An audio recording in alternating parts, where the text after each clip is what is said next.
draw it right here, or we could draw it here. I could draw it to the left of B, or I could draw it to the right of B.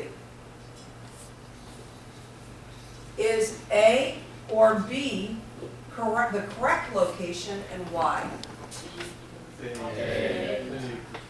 Okay, so let's try it.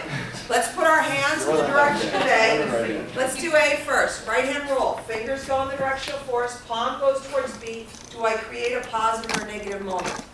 Positive. Fingers go in the direction of B. Palm goes towards B. Do I create a positive or negative? Negative. Which location is right? A. This is wrong here. And we don't need all this stuff anymore. And the angle is 45, right? Yeah. So now, how do I draw that 5.7 inches? It's a perpendicular distance, right? Is this 5.7? Is this 5.7? Is this 5.7? A, B, or C? B.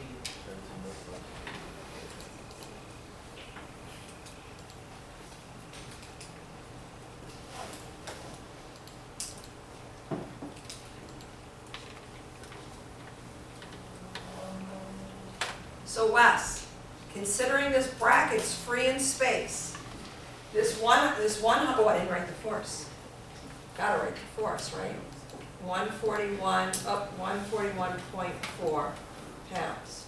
If this bracket's free in space, this whole bracket is going down to the left, 141.4 pounds. And it's also spinning at 800 inch-pounds, positive.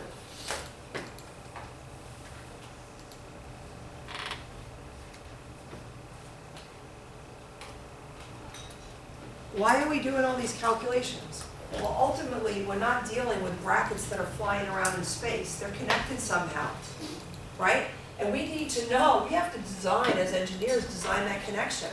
That connection's got to be able to withstand 141.4 pounds, and it's got to be able to withstand 800 inch-pound. Because if it can't take those two, it's going to break, and then it is going to be flying in space.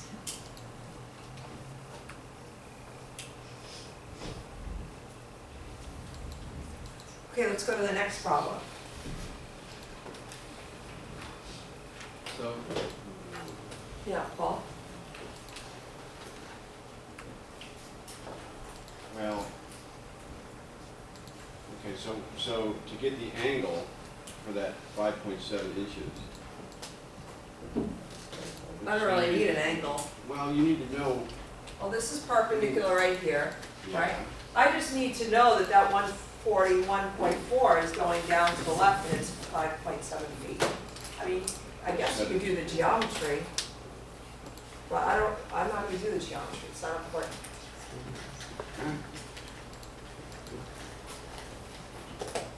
Okay, next problem. So now we're doing a 3D. Let me erase this.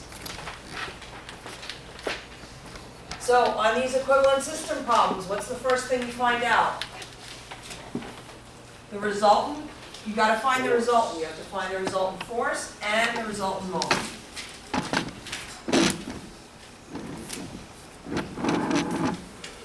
Let's see what this question says. It says, determine the resultant of the parallel forces shown in the figure and locate the intersection of the action of the resultant with the xy plane. Do you think they want to know the force moment problem? Is this an equivalent force moment system, or is this an equivalent force location system? Location, because they're asking you where the intersection is. So in this problem, you need to find the resultant. And the resultant to us now is the resultant force and the resultant moment. Santiago. Sorry, I'm confused about those two. Could you define those two? The two different ones? Okay. So let's write it down. So an equivalent system problem, if it's a force moment problem, well, let's just do this first. So the steps. Find resultant force and find resultant moment. So in both types of equivalent system problems, you have to find the resultant force and the resultant moment. Then, it's one of two types of problems. A force moment problem and a force location problem. A force moment problem is you just draw the resultant force and moment at the point in question.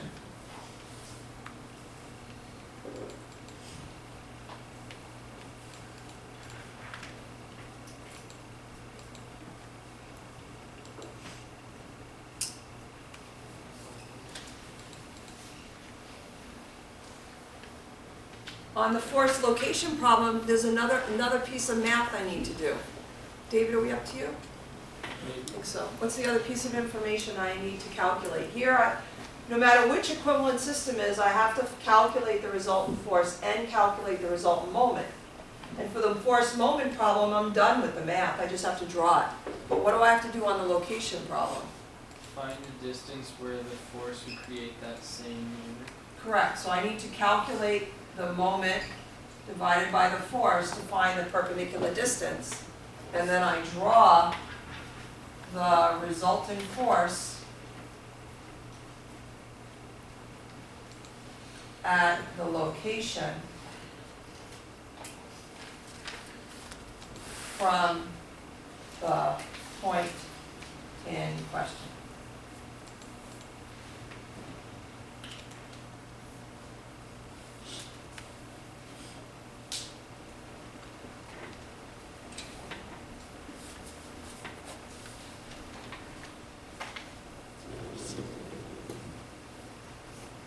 So Eric W., reading the words of this problem, do they want is it a force moment problem or a force location problem?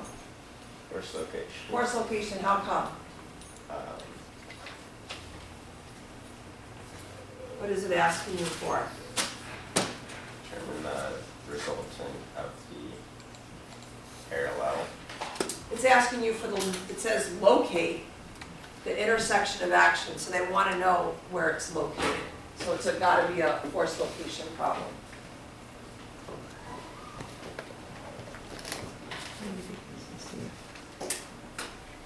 Which one to use? This is a couple problem homework.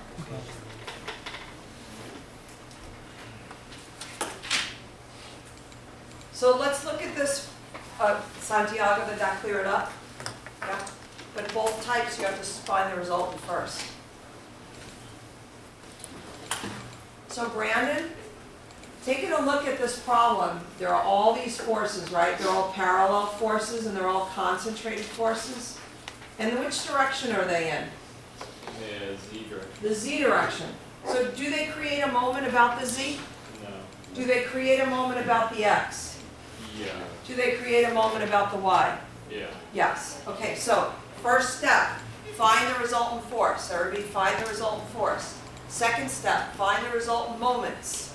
And use right-hand rule and then check your numbers with the person next to you. What's the point in question on this one? So what do you think? It says locate the intersection of action of the resultant with the XY plane. What would be a good point to find it about? Origin? The origin.